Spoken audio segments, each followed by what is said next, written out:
tuna uwezo wa kulisha sehemu kubwa zaidi ya Afrika.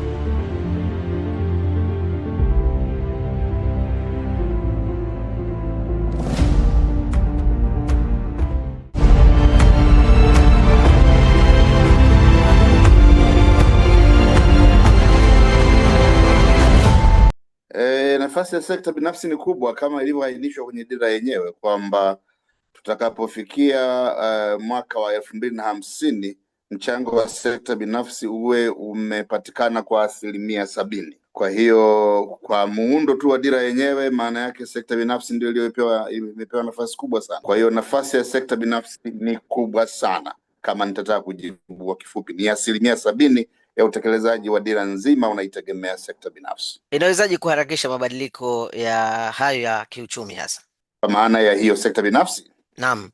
Ndio, sekta binafsi ina uwezo mkubwa kwa sababu baada ya kubadilisha mwelekeo wa sera zetu za uchumi kuelekea kwenye nguvu ya soko, maana tulikuwa na wakati ambao sera zetu za uchumi ziliegemea zaidi katika usimamizi wa serikali, sio usimamizi tu such, yani umiliki wa njia kuu za uchumi ulikuwa ni wa serikali kwa mujibu wa mwongozo wa serikali au wa muundo wa uchumi wa serikali tulizokuwa nazo kabla ya mageuzi haya makubwa ya kiuchumi kufanyika. Sasa hivi tunasema njia kuu za uchumi zitawaliwe na soko na sekta binafsi ikiwa imepewa nafasi kubwa ya kuwa ndio driver wa uchumi huo wa taifa. Kwa hiyo yes, wataweza, kwa sababu sio kwamba ndio wameanza muda mrefu sana.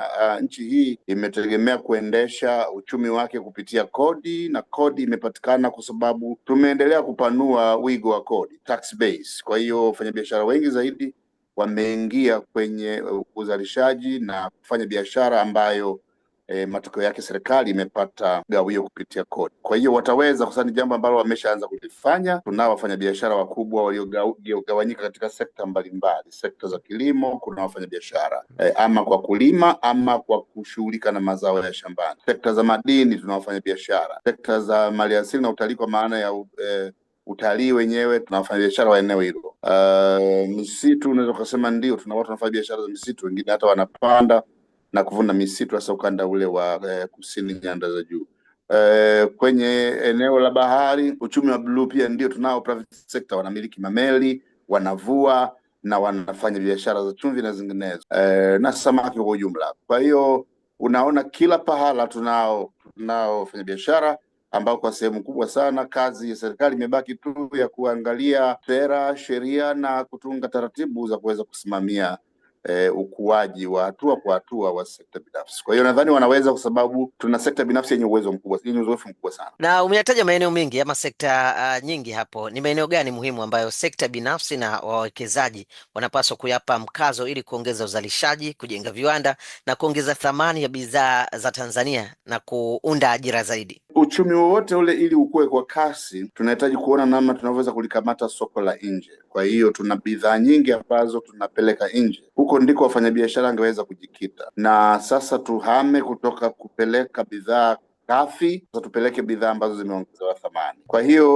wafanyabiashara wana maeneo mengi sana ambayo wakijikita huko kwa dhati kabisa wataongeza pato la taifa, na pia wao wenyewe wataweza kuongeza mitaji yao. Maeneo machache ni kama vile, kwa mfano, sekta hii ya maliasili na utalii. Tunategemea sana hili eneo la kuleta wageni kutoka nje kuja kutalii hapa na kuwahudumia kwa sehemu kubwa ifanywe na sekta binafsi.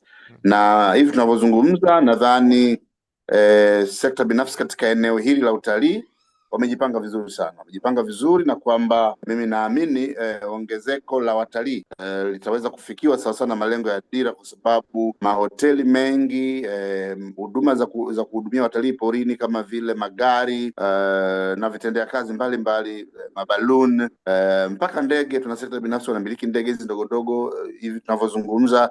Hata leo nimesikia pale kwenye mkutano huu wa uzinduzi wa nyenzo za kutekelezea dira 2025 2050 wamepunguza, wamepongeza, lakini pia wameiomba serikali kuimarisha miundombinu ili wanapowekeza katika magari na katika ndege, basi kule mbugani kuwe na miundombinu kuweza kutumia vifaa hivyo. Kwa hiyo sekta ya utalii mojawapo hii lazima waipe mkazo mkubwa sana. Lakini sekta nyingine waiangalie, na kwa sababu ndio inabeba, tunasema ndio muhimili wa uchumi wa taifa, ni sekta ya kilimo.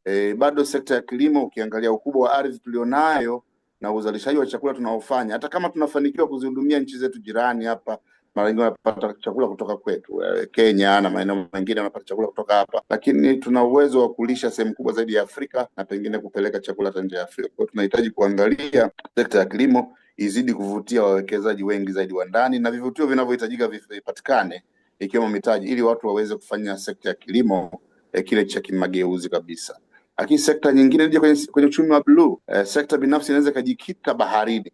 Kuna wanaoweza kufanya uzalishaji wa uvuvi na uzalishaji wa viwanda vya kusindika samaki, wakaongeza thamani kabla ya kusafirisha samaki. Lakini kuna watu wanaweza kufanya biashara ya chumvi kwa scale kubwa sana, tukawa na viwanda vingi vya chumvi ukanda wa pwani, na tukaweza tukaihudumia dunia kwa kupeleka chumvi ya kutosha sana.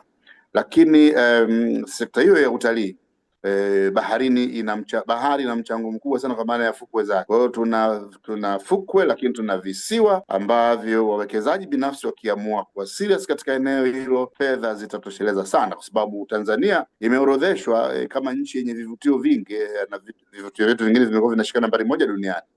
Mlima Kilimanjaro, mbuga ya Serengeti, Ngorongoro, kisiwa cha Zanzibar na fukwe zake. Hizi ningesema ni potential attractions. Hivi ni vivutio vya nguvu kabisa ambavyo vinaweza vikaleta watalii wengi, na sekta binafsi ikafaidika, na serikali ikaendelea kuongeza wigo wake wa mapato kupitia kodi. Na serikali na mamlaka zake zinapaswa kuboresha nini katika huduma ili kuwezesha sekta binafsi kukua na kuwa mshirika mkuu wa utekelezaji wa dira ya taifa ya 2050?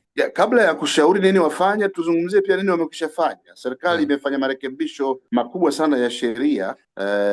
Tuanze kwenye sera kwa sekta, maana huwezi kuzitaja zote. Tunasema sera za uchumi by sector zimefanyiwa review za kutosha sana, ili kuendelea kuipatia nafasi sekta binafsi kushiriki kwa uhakika zaidi. Kuna hiki kitu wanazungumza watu wa biashara wote wa ndani na nje, wanasema predictability ya policies, yani lazima kuwa na sera na sheria zinazotabirika, kwamba ukienda Tanzania utakuta madini yanasimamiwa kwa taratibu hizi, ardhi na kilimo kinasimamiwa hivi, sekta labda kama hizo za uchumi wa bluu unasimamiwa namna fulani. Wanataka vitu ambavyo vinaonyesha uendelevu, na si vitu vinaweza badilika mara kwa mara papo kwa papo wakati wewe umekwisha saini mikataba ya uendeshaji wa biashara nchini. Sasa serikali katika kuadresi hitaji hilo imejitahidi sana, imefanya mapitio ya sera zake kwa sekta na sheria, ili kuwezesha wafanyabiashara wa sekta hizo kupata urahisi na unafuu wa kupata mitaji, na wakiipata mitaji iweze kulindwa, isipate kutoweka kwa sababu ya kutokuwa na msimamo katika sera na sheria. Sasa labda serikali iendelee kufanya nini? Serikali kwanza iendelee kuona namna ambavyo itawapa kipaumbele wafanyabiashara na wawekezaji wa ndani. Kwa mfano, unakuja kwenye sekta kama za ujenzi, construction, 98% ya wakandarasi walioko nchini ni wazawa, 2% kama 2 tu ndio za wageni. Lakini fungu la serikali linalokwenda kuwalipa wakandarasi, utaona kazi nyingi kwa almost 98% hiyo wanachukua wale 2%.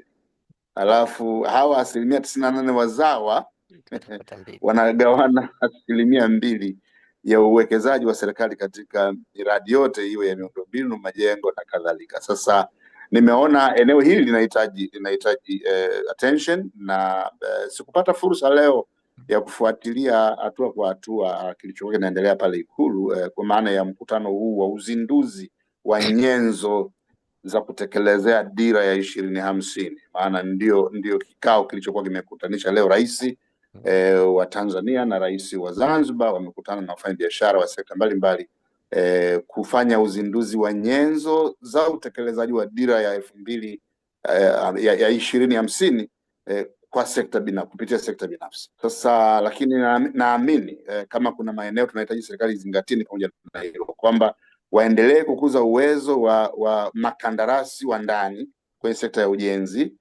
hatua kwa hatua, wakati wakati wanakuza uwezo huo wanazidi kuwaamini na wanapata project kubwa zaidi, ili fedha nyingi zibaki nchini. Lakini pia tuendelee kusisitiza yale masharti, na nafikiri serikali ilisharidhia hili, kwamba mkandarasi wa nje anapoingia ndani lazima hatimu hapo na wakandarasi wa ndani kwenye zile major projects. Kwa hiyo ili nalo tuliendeleze, lakini tukiwa tumempa kipaumbele kikubwa sana huyu mkandarasi wa ndani, ili ile ownership iweze kuongezeka, ile sense of ownership, kwamba ni nchi yetu, miradi yetu, lakini tunapata technology transfer kutoka kwa wageni ambao tumeshirikiana nao katika kutekeleza miradi hiyo. Hivyo hivyo katika sekta zingine zote.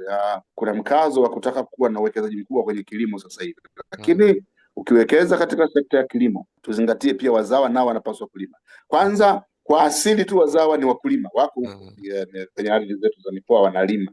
Sasa tukipeleka huko wawekezaji wakubwa wakilima, tusiwaache wale wakulima wenyewe wa asili hivyo hivyo walivyokuwa. Lazima hata hawa wakulima tunawaita wadogo wadogo wabadilike, lakini pia tuchochee hamu ya Watanzania kutaka kulima kiwekezaji. Tunao wakulima wakati ningeweza kusema wanaolima eka 50 vizuri au eka 100. Basi wakulima hawa nao waendelee kuchochea hamu ya kulima pakubwa zaidi sawa na wawekezaji, lakini pia waone namna ya kupata mitaji mikubwa zaidi, iwe kwa msaada wa serikali ama kwa msaada wa mashirika mengine ya kimataifa yanayosimamia zaidi usalama ama uzalishaji wa chakula. Kwa hiyo tunataka kuona kila sekta wazawa nao wakiinuka taratibu, hata kwenye migodi. Ile kauli ya wakulima wadogo, wachimbaji wadogo tuanze kuipunguza, kwenda wachimbaji wakubwa vile ambao wanatokana na jamii zetu za Kitanzania. Kwa hiyo nafikiri ni suala la serikali kuona kwamba kama tunasema 70% tunataka kuikabidhi private sector, 70% ya utekelezaji wa dira tunaikabidhi private sector, basi tumaanishe kwa mipango na taratibu za kuiongezea nguvu hiyo private sector ya ndani, na tuwatumie wawekezaji wakubwa wa nje washirikiane na serikali katika kuinua uwezo wa wawekezaji kutoka ndani kwa sekta zote. Nadhani hayo ndio ningeweza kushauri serikali ifanye, ili tunapoelekea kwenye dira tuwaone wafanya biashara na mamilionea ama mabilionea wa Kitanzania wakipatikana hatua kwa hatua, wakati tunaendelea kutekeleza hii dira ambayo tunasema 70% inategemea sekta binafsi. Na kwa kutumia nafasi ya Tanzania kama kitovu cha biashara ya kikanda kupitia bandari, reli, barabara na masoko ya Afrika, sekta binafsi inaweza kutumiaje fursa hizo kuongeza biashara, viwanda na ushindani wa kimataifa? Kwanza serikali imekwishaliona hilo kwa muda mrefu sana, kimekuwa ni kilio cha muda mrefu. Nafikiri bunge kuanzia la 9 kule kilio kimekuwa hicho, kwamba sisi tumepata neema kijiografia kukaa pahala ambapo tunaunganishwa na nchi zingine kadhaa za ukanda wa Afrika Mashariki na Kati. Sasa tunafanya nini? Unaona serikali imeanza kuchukua hatua. Kwanza imeanza kuimarisha miundombinu ya barabara. Nadhani sasa hivi mtu anaweza kutoka nchi nyingine akaingilia kusini kama Songea, akaja Dar es Salaam, akina uwezo wa kwenda Dodoma, akaenda Arusha mpaka Mwanza bila kukanyaga vumbi. Sasa haya ni mafanikio makubwa sana, lakini sasa inaelekea unaweza ukatoka hapa mpaka Kigoma kwa gari. Barabara nadhani pia itakuwa imekamilika ama inakaribia kukamilika. Sasa ina maana watu wanaweza kusafiri kwa magari vizuri tu kutoka Dar es Salaam kuelekea nchi kama hizi za Burundi na Rwanda na hata Kongo, iwapo pia na kwa upande ule wenzetu watafanya sehemu yao. Kwa hiyo sekta binafsi waone kama serikali inawekeza katika hii miundombinu ya mawasiliano, na ndio wajibu wake. Serikali inawekeza katika barabara za kawaida za lami, tunaita hizi trunk roads, lakini serikali kupitia TARURA pia wanaboresha barabara za kufika vijijini, ili wafanyabiashara wa sekta ya kilimo kwa mfano waweze kuchukua mazao kutoka vijijini kwa urahisi na waje mijini. Wakija mijini wakiwa wanataka kusafirisha mazao kwenda kwenye nchi jirani, basi barabara za lami zipatikane. Vivyo hivyo kwa barabara za kwa njia za usafirishaji kupitia reli. Tumeona hii standard gauge railway SGR ambayo sasa inaendelea kuongezwa kutoka Dodoma kuelekea Tabora mpaka Kigoma, lakini kutoka Dodoma kuelekea Mwanza. Kwa hiyo na huo ndio wajibu wa serikali. Lakini unakuja kwenye umeme, tumeona uwekezaji mkubwa sana kwenye umeme, na tunasema tutakapofikia hatua ya kuzalisha umeme kwa kutumia nuclear, basi tutakuwa tumepata umeme wa uhakika zaidi, ili wafanyabiashara waweze kuwekeza katika viwanda na maeneo mengine. Sasa wafanyabiashara wafanyeje? Wafanyabiashara kwanza wafanye kazi sambamba na serikali kama dira inavyoelekeza.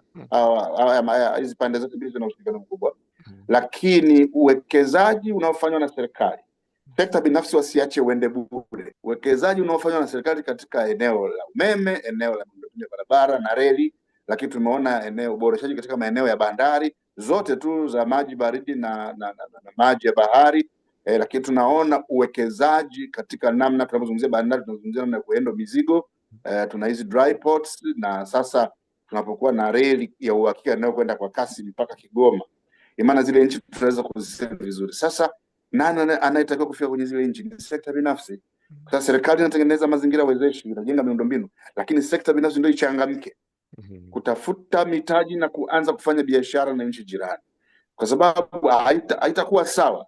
Tumejenga miundombinu yote, alafu wafanya biashara kutoka Kongo, kutoka Rwanda, kutoka Ghana, kutoka Kenya ndio wanaokuja kufanya biashara hapa, wanachukua bidhaa wanaondoka kwenda kuziuza kwa. Hapana, sisi tukusanye bidhaa zetu tukauze nje kwa wingi, ndio tutakavyoweza. Maana kadiri unavyo export ndivyo unavyokuza uchumi wako, na tubaki na maeneo machache tu ambapo tunahitaji vitu kutoka nje, vile vya lazima sana, ikiwemo labda mafuta, lakini pamoja na baadhi ya dawa au kemikali reagents zinazosaidia sekta ya tiba. Lakini ikiwezekana viwanda vya dawa vingi tutengeneze madrip yale kwa ajili ya kuongezea watu maji ambao wako dehydrated, tutengeneze wenyewe gloves, tutengeneze wenyewe surgical equipment, tutengeneze wenyewe dawa, tunaweza. Lakini tutengeneze oxygen wenyewe, na tuna mifano michache, kazi hiyo inaendelea hapa nchini. Kwa hiyo wafanya biashara wanapoona serikali imesimama upande wao, maana kukupatia 70% ya utekelezaji wa dira unapopewa wewe sekta binafsi, maana yake serikali imesimama upande wako, imeamini kuwa wewe ni mdau muhimu sana katika ukuzaji wa uchumi wa taifa. Sasa hii kwanza, sekta binafsi wameipokeaje? Ndio jambo la kwanza. Achana na sekta binafsi hao ambao ni elite, wamekutanika pale kwenye mkutano na waheshimiwa rais wa Jamhuri ya Muungano wa Tanzania Dr. Samia Suluhu Hassan, lakini wamekutana pale na Dr. Hussein Ali Mwinyi. Lakini je, hawa ndio viongozi wa network za biashara hawa? Tunasema Tanzania Private Sector Foundation na network zingine nyingi za kufanya biashara. Hawa ndio wamekutana na viongozi pale, na leo kwa pamoja wamezindua nyenzo, nadhani kuna documents kama 4 pale. Wanasema ni nyenzo za utekelezaji wa dira ya 2050 kupitia sekta binafsi. Sasa hawa ni wale elite. Nachotaka niseme, wazidi kupaza sauti hii sambaye kwa wafanyabiashara wote wadogo katika ngazi za mikoa na wilaya. Kuna baadhi ya network za kibiashara ziko katika ngazi ya mikoa na wilaya. Ni wajibu wao kuhakikisha kwamba sasa mpaka mfanyabiashara mdogo wa Kipatimu, mfanyabiashara mdogo wa Liwale, mfanyabiashara mdogo wa Mpanda kule ndani, mfanyabiashara wa Kaliua na kadhalika, wafanyabiashara hawa wote wanaelewa nini kinaendelea chini, you see, with regard to private sector. Tunapoiangalia private sector na wajibu ambao tumewapa kwa kuitekeleza hii dira kwa 70%. Kwa hiyo nafikiri tuna kazi kubwa ya kuendelea kuimarisha sekta binafsi. Hiyo nakubali, serikali ina wajibu mkubwa, lakini sekta binafsi nayo ijitambue na ihakikishe beyond hawa, mbele ya hawa au zaidi ya hawa wanaoshiriki mambo muhimu haya, basi wafanyabiashara wote nchini wajengewe uwezo wa uelewa na kuoneshwa fursa zilizoko, ili sote tuweze kufaidika na fursa hii ambayo serikali imeitoa ya ushiriki wa utekelezaji wa dira kwa 70%. Na kwa ujumla, ili kujenga kizazi cha wajasiriamali na wawekezaji wazawa watakaokuwa na ndo nguzo ya dira hii ya taifa ya 2050, ni uwekezaji gani unahitajika katika vijana, mitaji na teknolojia na ubunifu pia? Kwanza vijana tuanze kuwapata kwenye mashule yao na vyuo. Nazidi kuipongeza pia serikali imeanza kuangalia mitaala, na sasa tumebadilishiwa nadhani utaratibu wa masomo. Nadhani kutakuwa na darasa la kwanza mpaka la tutaliita maana darasa la kwanza ndio mpaka la 6, alafu kuna miaka 4 pale. Tuseme kutakuwa na miaka 10 ambayo hiyo ndio itakuwa compulsory education, na miaka 10 hii mitaala yake imekuwa reviewed, lakini inaendelea pia kuwa reviewed. Inaendelea kuangaliwa upya ili kuweza kushika matakwa ya sasa, kwa maana ya elimu inayohitajika sasa, bila kusahau msingi wa kihistoria ambao unawafanya watambue wao ni Watanzania. Na nadhani masomo hayo yataendelea kuwepo, lakini kutakuwa na masomo mapya ili kuendana na kasi. Hatuwezi kufundishana mambo yale ya miaka ya 60. Lakini katika ngazi za vyuo vituzalishie watendakazi. Nchi hii imekuwa na utamaduni wa kuzalisha administrators, wasimamizi. Wengi wenye ngazi za diploma na degree walikuwa wanatakiwa wakapewe madawati wakasimamie watu. Chumi za wenzetu kama China, Singapore na maeneo mengine hazikutengeneza administrators, zitengeneza watu skill wanaoweza kufanya uzalishaji hata majumbani mwao, ikiwa fursa za kuajiriwa kwenye viwanda hazipo. Hao walikuwa wanaweza kufanya kazi wakazalisha vitu hata kwenye viwanda vyao vidogo vidogo majumbani, alafu kuna regulatory framework kule kwao wanaoweza kukagua ubora wa hizo bidhaa. Zikipass ile standard mark walioiweka, basi vifaa vile vinaunganishwa na vifaa vingine vinakuwa exported kwenye nchi zingine tunatumia. Zamani tulikuwa tunatumia sana saa wanasema za kumwekua, saa za kimulimuli. Vifaa vingi vya electronic tulikuwa tunatumia miaka ya 80 na 90. Vifaa vingi vile vilikuwa viwanda vidogo vidogo sana, vinaweza kuwa hata majumbani, lakini nchi zao zilikuwa na utaratibu wa kucertify na kutambua ubora wa bidhaa zile, alafu wanaweza export zikatufikia sisi. Kwa hiyo Tanzania hivyo tuzalishe a skilled force, tengeneze kikosi cha vijana wenye uwezo, wenye ujuzi wa kufanya kazi, wale wanaoweza kufanya vizuri katika administration, katika usimamizi. Sizungumzii tu wa kiutawala wa kawaida, hata usimamizi wa sekta za sayansi kwenye maeneo ya engineering, maeneo ya medical science. Tutapata supervisors ndio huko baadaye, unaona mtu ana PhD na kuendelea, basi anaweza kuwekwa katika ngazi za usimamizi, lakini wacha tuwe na watendaji wanaoweza kuendana na mahitaji ya sasa ya soko la ajira. Kwa hiyo tumeona nchi ikiwa imekwisha anza kufanyia kazi mawazo ya walio wengi juu ya kutengeneza taasisi za elimu zenye kuzalisha wajuzi, watu wenye ujuzi. Sasa na wewe kijana ufanyeje? Kijana endana na teknolojia ya sasa, nenda shule, chagua masomo yanayoweza kuhitajika kwenye soko la ajira ama kwenye soko la kujiajiri. Ukitoka na ujuzi ambao unakufanya usurvive hata bila ajira, hilo ni jambo jema sana. Lakini unatoka na ujuzi chuoni ambao unakufanya upate ajira kwenye sekta za oil and gas, mafuta na gesi, unapata ajira kwenye sekta za madini, unapata ajira katika sekta za kilimo cha kisasa, mechanized farming, unapata ajira huko. Obviously mahitaji ya wataalamu wao katika maeneo hayo yataendana na pato zuri, yaani mshahara na malipo package za waajiriwa hao zitakuwa nzuri, kwa sababu zinazingatia ile fursa ama zinazingatia ule ujuzi ambao yule kijana nao. Kwa hiyo ili vijana waendane na mwelekeo wa serikali sasa na fursa ambazo serikali imewapatia private sector, kijana kwanza atakiwa ajue kwamba 70% ya utekelezaji wa dira unategemea private sector. Na kwenye private sector nadhani kutakuwa, sina takwimu za haraka haraka, lakini nafikiri huko sasa hivi kuna vijana wengi sana, pengine zaidi ya 70%. Kwa hiyo nataka niseme katika kujiandaa kucapture hizi fursa, vijana wasome kwanza. Serikali iandae mazingira ya vijana kusoma vitu vya kisasa na vijana wawe tayari kusoma vitu vya kisasa, lakini pia vijana wawe tayari kutengeneza mazingira ambayo sio tu wao wanaajiriwa, bali wao wanaweza kuanzisha biashara na kuajiri wengine. Serikali itengeneze mazingira ya kijana kuweza kuanzisha biashara na kukua na kuweza kuajiri wengine. Kwa hiyo nadhani ni wakati ambao ningesema kwa vijana wa Kitanzania, huu ni wakati, yaani ni wakati muhimu sana kuzaliwa nyakati hizi. Ni wakati muhimu sana kwamba sasa hivi una miaka 18, 20, 25, 30, kijana wa Tanzania. Kuwa Mtanzania mwenye umri huo ni jambo la neema sana, ni jambo la bahati sana, kwa sababu kama unayasikiliza yote haya yanayofanyika, yanayozungumzwa, kama vijana wanasikiliza, lakini mkutano kama ule uliofanywa pale Ikulu, wasiwasi wangu yuko mitandaoni. Maana hata hii mikutano iko mitandaoni, lakini vijana wanatazama nini mitandaoni? Hiyo ndio changamoto hiyo. But I wish wangetazama, kwa sababu vinginevyo vijana watatoka nje. Watakuja vijana wa Kenya na Uganda na Rwanda na wapi kuangalia Tanzania imesimama wapi, watakuja watacapture hizi fursa. Hivi karibuni tulipata ujio wa Rais Ruto akafanya mazungumzo na rais, lakini tumeona viongozi wa sekta mbalimbali za umma wakisainiana mikataba, lakini mpaka sekta binafsi zimeingia makubaliano kwenye mambo mengi. Watakuja vijana wa Kenya hapa kama nyuki, kama utitiri. Watafaidika na mipango yote hii, wakati vijana wa Tanzania watakuwa wanatazama na pengine wanalalama. Kwa sababu tunayo makubaliano ya kikanda pia, wakati mwingine huwezi kuwazuia wakati wote. Kama tunasema katika East Africa tunakubaliana. Tuna protocols za integration ambazo zinaruhusu labor kumove from one side to another. Sasa unaweza kushangaa tukilala usingizi hapa, basi vijana wa Kenya na Uganda watajaa hapa.